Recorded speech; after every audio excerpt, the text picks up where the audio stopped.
Long ago, when the river sang and the forest breathed, there was a village tucked between a wide blue river and an endless green forest.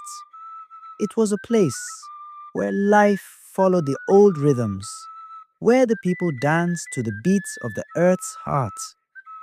In this village, a girl named Awele was born. She was not like the others.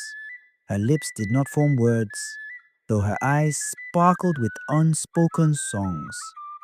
From the moment she could crawl, she would slip away from her mother's hut and vanish into the trees. There in the wild, she spoke, but only in whispers, and only to the animals. The villagers soon noticed. They would see her crouched beside a wounded squirrel, or laughing silently with a butterfly perched on her finger. Rumors spread like wildfire. "Cursed child," the potter hissed. "Bad omen," muttered the old hunter. Even children, who often understand more than adults, grew wary. They would not play with her.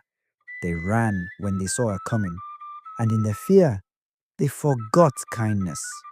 Only Mama Ajala, the village's oldest woman, saw differently. "She's blessed by the ancestors," Mama Ajala said, weaving her wisdom into her voice like golden thread. Her silence is not emptiness. It is a song only the earth can hear. But even Mama Ajala's words could not quiet the fears of a village that had forgotten the old ways. One twilight, as fireflies painted golden trails through the dusk, Awele sat alone beneath the great Iroko tree. It was there the great owl came to her, a bird larger than a man's shoulders, with eyes like twin moons. "You have been chosen, child," the owl whispered, wings folding like heavy cloaks. "The balance is breaking. The earth thirsts. You must speak for those who cannot." Owl touched her heart and nodded. From that night on, the animals came to her more urgently. The river otters spoke of shrinking streams, the deer murmured of barren fields, the bees buzzed of fading flowers. Awel listened. She learned the language of rain, the rhythm of roots, the whisper of winds. She drank from the hidden moon spring, a sacred pool deep within the forest where water shimmered like starlight, and dreamed of the first forest, where trees sang and animals ruled. But back in the village, life hardened. The potter's clay cracked in the sun. The fishermen returned with empty nets. The drums, those beating hearts of the village, grew silent. Still, Aula endured the villagers' sideways glances and muttered prayers. She knew her path was not theirs to understand. The drought came like a shadow, creeping over the land. First, the skies forgot how to rain. Then, the river thinned, the once mighty current reduced to sluggish, muddy trickles. Crops shriveled in the fields, goats bleated weakly. The villagers turned their fear into anger. "She has angered the spirits," cried Akon, the blacksmith, one evening by the dying fire. "Yes," others agreed. "She walks with beasts. She brought the drought." Mama Ajala stood tall, her back bent with age but her spirit unyielding. "Fools," she snapped, slamming her staff into the dry earth. "You blame what you do not understand." But fear has no ears. Only Mama Ajala and a few brave souls remained by Auli's side. One night, as the moon rode high and silent in the sky, Aule vanished into the forest. No one dared follow. The trees closed around Aule like ancient guardians, their twisted branches knitting a ceiling over her head. Every step she took was swallowed by thick moss and soft earth. She moved with purpose, her bare feet silent against the forest floor. The night air was thick with unseen eyes watching her. But Awele was not afraid. The forest knew her. She had been its child long before she belonged to any village. A soft rustling heralded the arrival of her companions, a sleek black panther with eyes like molten gold, a python, scales shimmering in the moonlight, an old tortoise, shell marked with ancient glyphs. They walk beside her in solemn procession. They venture deeper, past places even the oldest hunters dared not go, past the wailing rocks where the wind cried like grieving mothers, past the hollow trees whose trunks whispered secrets to those who dared listen. At the forest's heart lay the sacred grove, a circle of colossal trees so ancient that their tops were lost in mists. And there, seated upon a throne of woven vines and bones, was the Lion Queen. Her mane was silver with age and wisdom. Her gaze pierced Awelw's heart. "Why have you come, child of silence?" the Lion Queen rumbled, her voice vibrating through the roots themselves. Awel bowed deeply, touching her forehead to the earth. "Our river dies, our crops wither, our people forget the old ways. I beg for their salvation," she whispered. The Lion Queen's massive paw stirred the dust. Other animals gathered: leopards, elephants, eagles, hyenas, creatures of myth and memory. "Your kind has forgotten the sacred promises," the queen said. "Why should we help those who mock the earth?" Awel lifted her head, her voice steady though soft. "Because I remember, and I will teach them again. I swear it upon my life." The grove fell silent. Then, with a nod heavy as thunder, the Lion Queen rose. "If you protect the sacred places, if you restore the balance, we shall answer your call." Awel pressed her palm to the earth, sealing her vow. The animals roared, screeched, howled, a symphony of wild promise that shook the stars. But pledges were not enough. To truly earn their aid, Awele had to pass 3 ancient trials, tests set by the earth itself. First trial, the fire of hunger. In the clearing, a spirit of flame appeared, a creature with a burning mane and eyes like coals. "You must endure the hunger that consumes your people," it growled.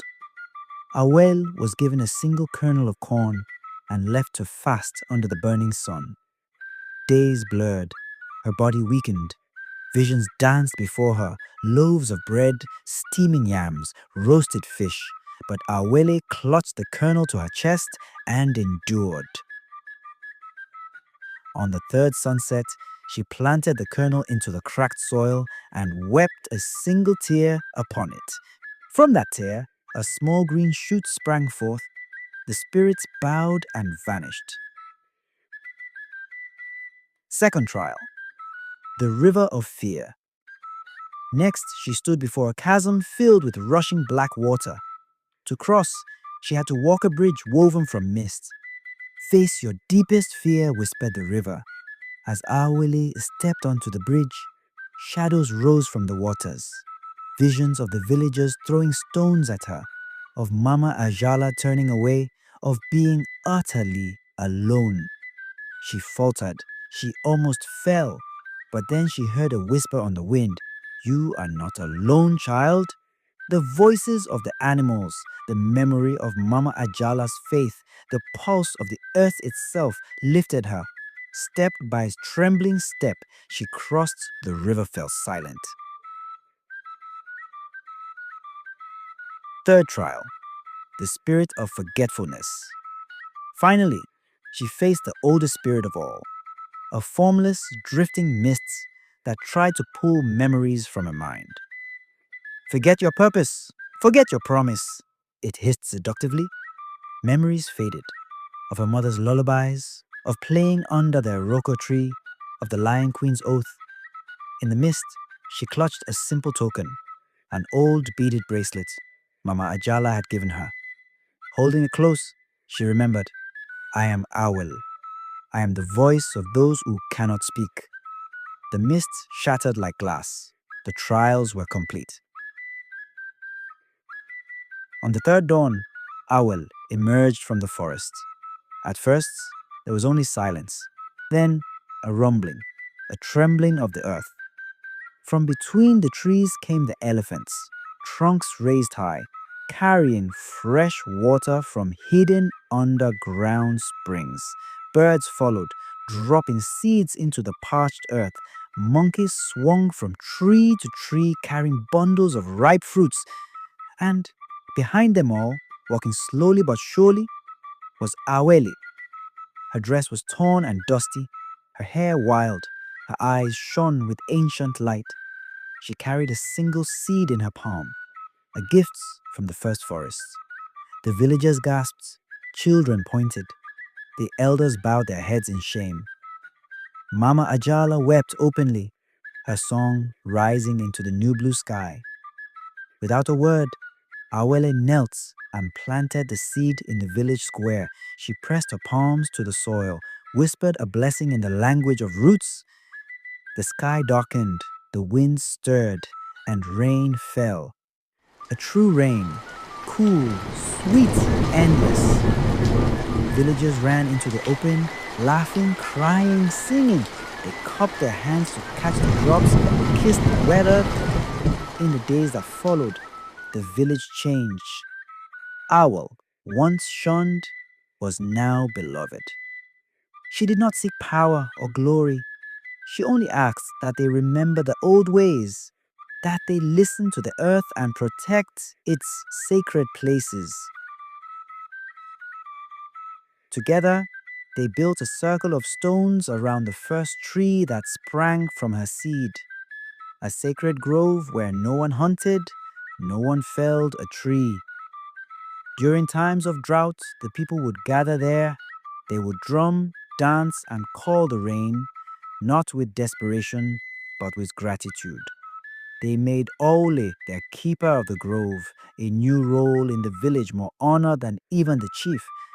And Awele, though she still spoke little, taught the children to listen, to hear the language of rain, the rhythm of roots, the whisper of winds. Mama Ajala smiled from her stool, watching the future unfold. She was never cursed, Mama Ajala said one evening, voice thick with pride. She was our voice to the earth. As years became decades, Awele's story passed from mouth to mouth, drum to drum, fire to fire. Even long after she walked the earth no more, her sacred grove grew wide and wild, a lush forest teeming with life. And still, every year, when the first dry winds blew, the village gathered at the circle of stones. They sang, they danced, they called the rain. And sometimes, if you listened closely, you could hear a girl's whisper on the wind, laughing among the trees. The girl who spoke to animals, the girl who saved the world, the girl who taught them, never mock what you do not understand. For a gift may look like a curse until the day it saves you. Thank you for listening to the story of Awele. Until next time, may your spirit walk in harmony with the world.